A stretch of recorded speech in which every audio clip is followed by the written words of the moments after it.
Hello and welcome, I'm Dr Tony Wakeford. The Brighton and Chichester Railway Company faced stiff opposition to their planned extension of the line along the Sussex coastal plain from Shoreham to Chichester.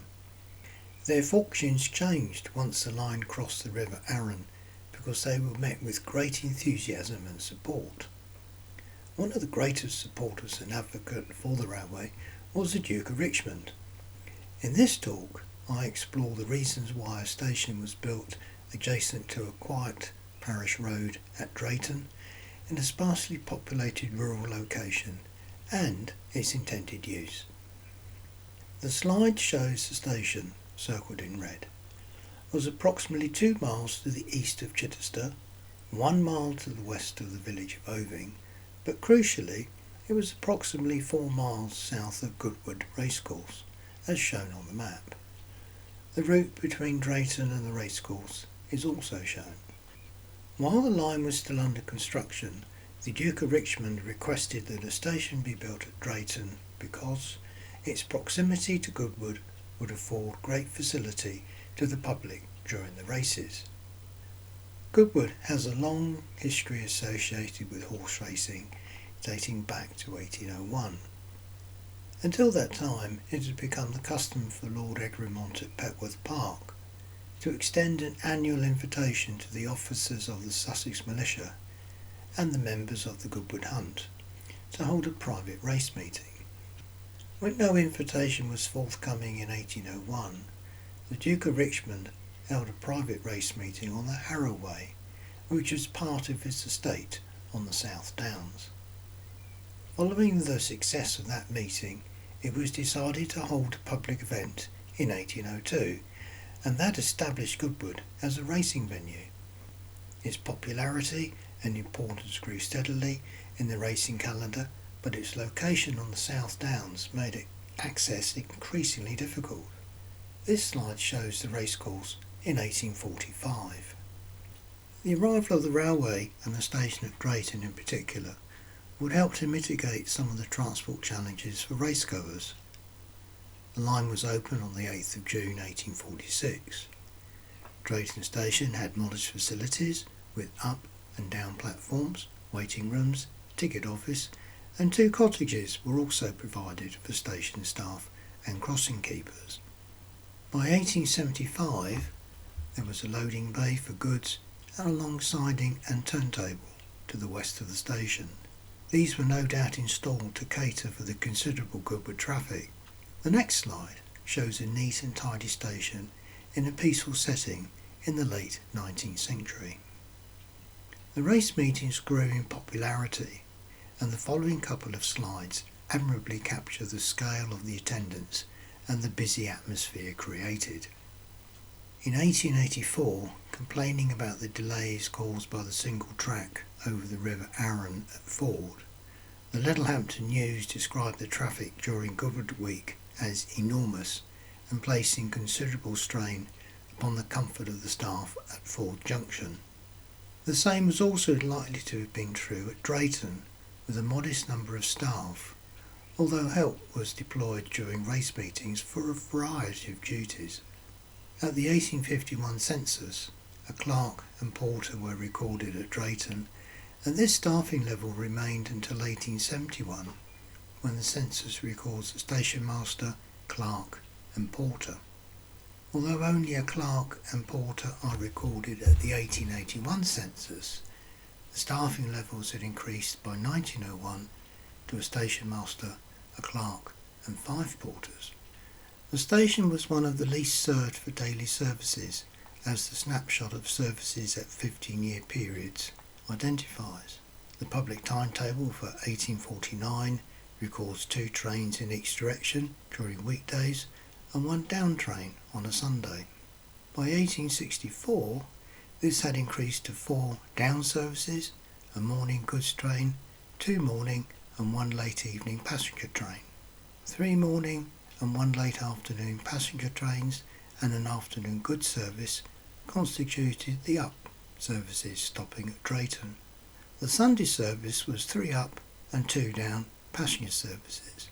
Very little had changed by 1879, with 3 passenger trains and a goods train stopping in each direction, although unscheduled requests to stop to put down passengers was permitted on some fast services. Sunday services consisted of 2 passenger services each way and a morning down goods. By 1891, the station was handling 3 daily goods services, 1 up and 2 down, in early morning and late evening, while weekday passenger services had increased to 5 each way.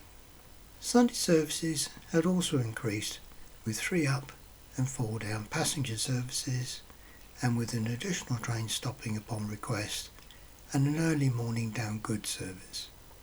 The number of goods services may have been for the benefit of the Goodwood estate and for agricultural goods to London markets.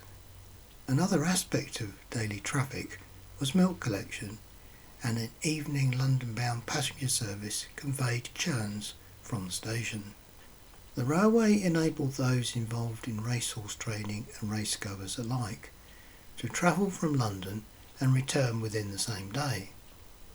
In the early 1850s, the racehorse trainer and racing administrator Benting could leave London on the 7 a.m. train and arrive at Drayton by 10 a.m.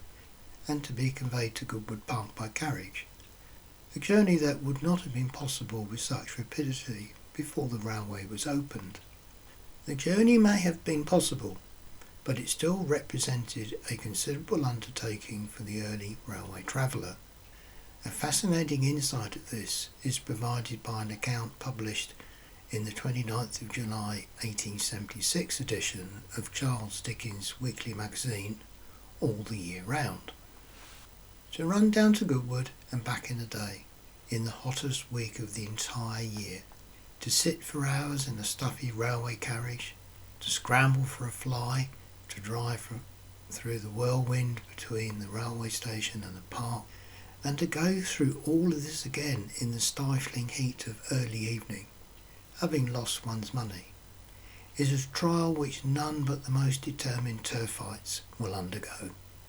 The quiet daily routine was shattered during the Goodwood race meetings, with additional trains, as illustrated in the next slide, scheduled to cope with a considerable increased demand.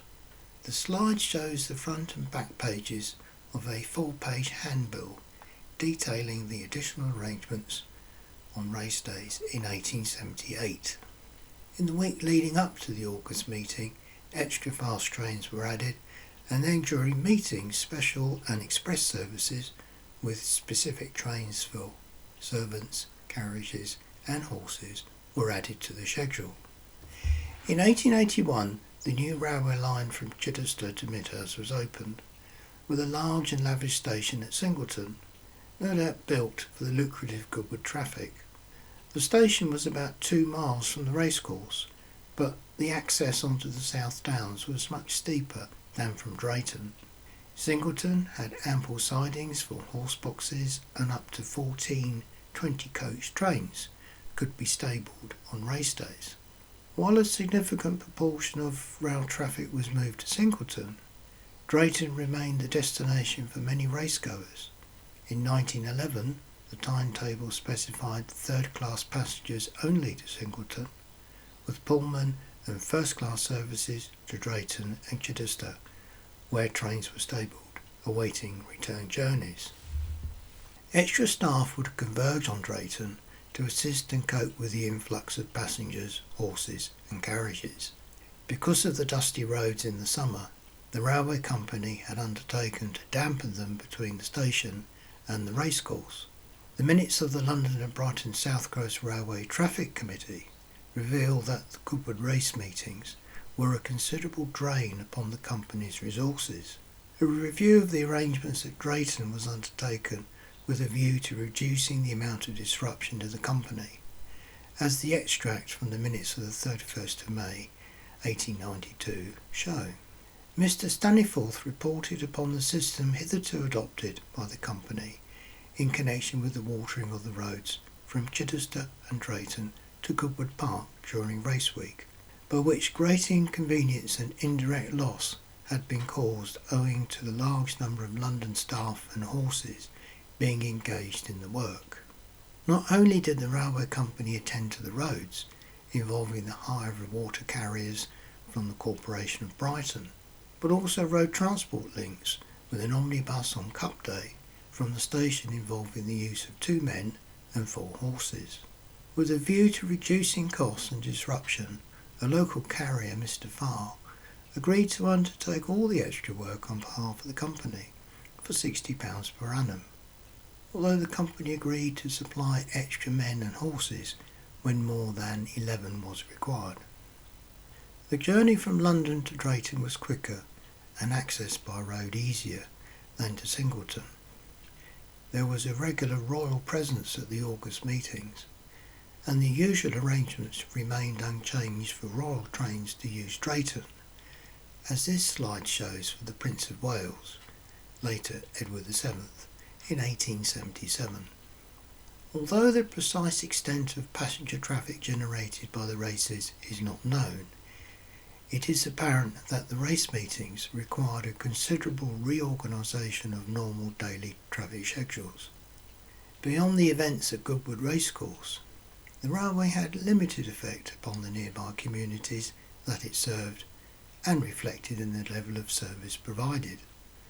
The station's main function, determined from the outset, was to provide improved access for the race meetings, and this was successfully achieved, albeit at considerable cost and logistical effort, by the railway company. As competition for motorised road transport grew from the early 1900s onwards, the popularity and need for collective journeys by train began to decrease, and Drayton was eventually closed to passenger traffic on the 1st of June 1930 and for goods traffic during the 1960s. This slide shows the station from the opposite direction to the opening slide.